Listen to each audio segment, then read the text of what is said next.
Ratings agency Fitch calling on national development banks in Africa to diversify and increase their funding resources to speed up an economic recovery. The ratings agency releasing a study calling on institutions to become more agile and innovative.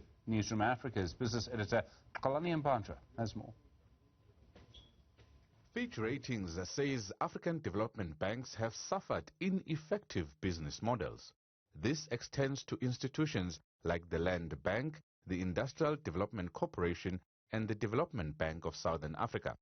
African governments and policymakers have been calling on development banks to play a greater policy role in the financing of the UN's ambitious 2030 Agenda for Sustainable Development Goals. Fitch says these banks won't only have to be recapitalized but also need innovation to achieve financial sustainability. African NDBs are really small, especially in terms of their economic contribution. Their total assets measure rarely above 5% of GDP, compared to 15 to 20% in China, in Brazil, or in Chile. So these banks, first of all, they don't have the upfront capital that is needed to inject money in the economy and really contribute directly to a counter-cyclical policy response. The ratings agency says because these are state-owned policy banks mandated to pursue socio-economic objectives, their restructuring will require bold steps. This includes appointing the right leaders at the top. By restructuring, we mean appointing the right individuals with the right skills to upgrade the risk management framework, and all the more so to align the bank strategy with the Sustainable Development Goals.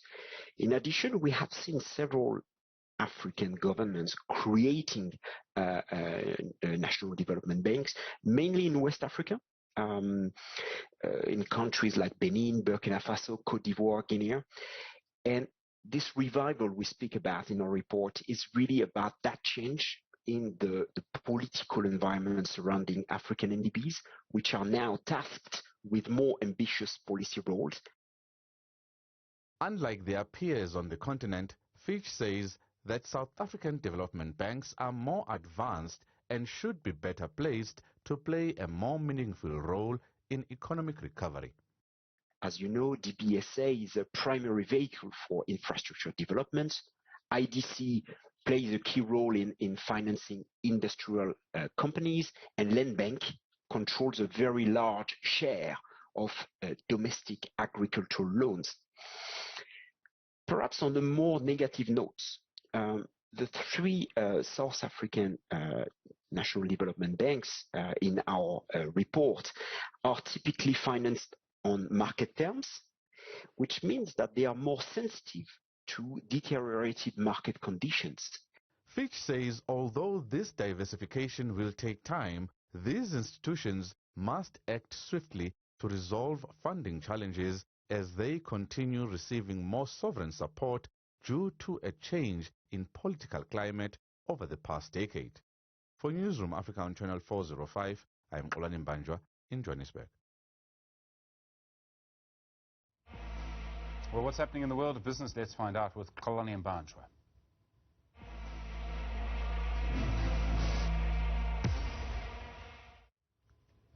Xolani, good afternoon. Good to have you with us. So, I mean, some of the big news of the day is around NASPAS. What happens to NASPAS seems to affect a lot of our economy and sometimes other economies. There's a share swap plan with Prosus about a value gap. Yeah. What is the value gap? So this is a long-running story for a couple of years now. NASPAS shareholders were worried that the shares, the 28% shares that NASPAS owns in Tencent, the Chinese company, tech company, is actually, the 28% is actually worth more than NASPAS. And that is the value gap there, where there was unhappiness about us as shareholders owning shares in a company that are worth more than shares in this company.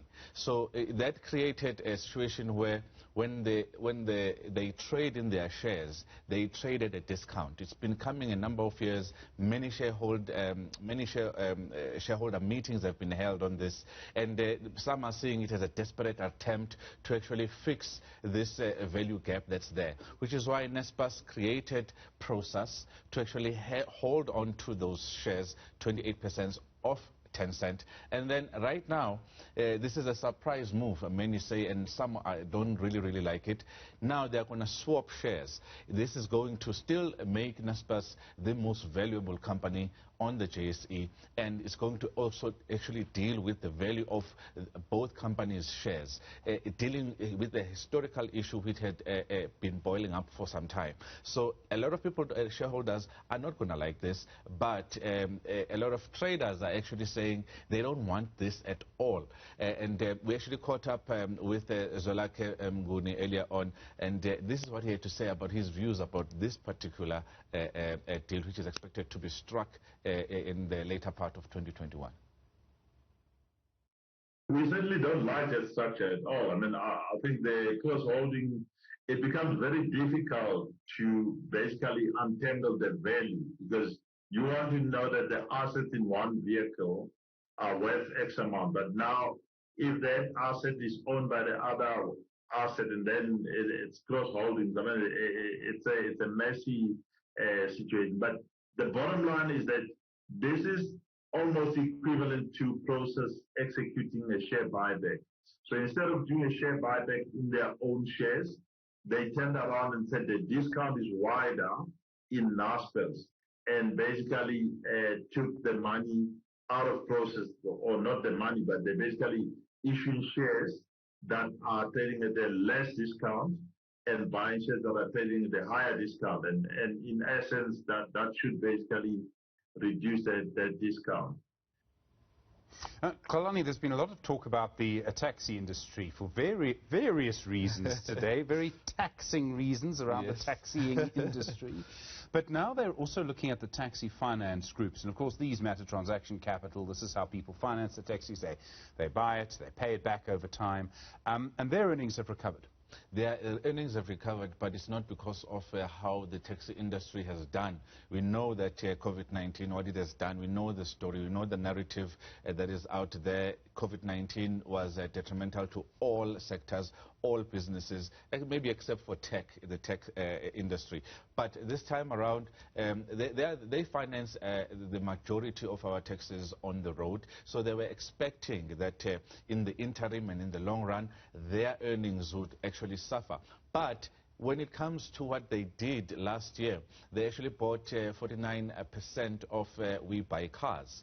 And when they look at what has happened with We Buy Cars since September last year, when they bought 49%, they actually made 113 million rand from that transaction since a couple of months ago. That's why their earnings have actually turned positive. It's actually a good thing. As you were mentioning, there's a lot of movement that's happening around the taxi industry. I think the figure that was bandied about was that in the past year, they have received, the revenue service has received only 5 million rands, you know, in an industry that is clearly a multi-billion rand industry. So the regulation thereof, they are not opposed to it as taxi operators, but the manner in which you do it is actually a very tricky one. But we actually caught up with Andy Lebutelezi about this statement that Transaction Capital released about their performance in the past 6 months, and this is what he had to say. Just looking at the headline earnings per share number here, it's up about 44%. If you look at the core number that they're quoting about 56%, so just under that 60% mark that they were talking about. Look, it doesn't look bad on an overall basis. I think the board confident enough in the prospects of a company to pay out a dividend, which is always good. Shareholders always like that. I think the one other key thing that came out of this particular report was the fact that they're looking to increase their stake in We Buy Cars. So they're looking to take that stake up to about 74%. I think it's a decent transaction for them to be entering into. So let's see how that plays out for them. It's fascinating what's going on in the taxi industry at the moment. So many calls for change. There's resistance, but let's see how it all goes. And then the online spending. So we've all seen people here and in other countries spending a lot more money online. In other words, having couriers dropping things off. The post office is a bit annoyed with some of that. But there's new research about how online shopping is, well, changing the world. Yeah, absolutely. Especially here at home, Worldwide Works released this study that actually looks at online retail, and if they actually look at the public expenditure of over the past 2 years, it was in 2019 sitting at just above 14 billion rands. Now we have reached 30 billion rands, and COVID-19 has actually pushed people towards online retail, and that's a huge rise over the past 12 months, and that's the households demanding more home deliveries, and this is something that is quite important. But as you mentioned, this sector is under a lot of scrutiny right now, under a lot of pressure from the post office, because the post office now wants a piece of the pie. There's a court matter that is now looming about what's going to happen with packages that are that weigh a kilogram or less, and we know most of these packages that have been, that have made online retail grow exponentially over the past year are actually those small packages, shoes, dresses, cell phones, and the like. And it's really going to be interesting to see how this story of the South African Post Office actually wanting to use this clause to actually say, we are the ones who have a monopoly on packages that weigh a kilogram or less. It's quite a fascinating story. Some people are saying they're not actually going to, even if they do win this one, they're not going to be able to actually execute it because of the problems that they've had over the years. It'd be very interesting if someone is going to challenge the CEO of the post office, or the acting CEO, I think it is at the moment, to post their own cell phone. See if they get it back. That may be the way you would do it. I'm sure they won't get it. Judging by what's been happening with the post office, with the industrial action, and a lot of management issues.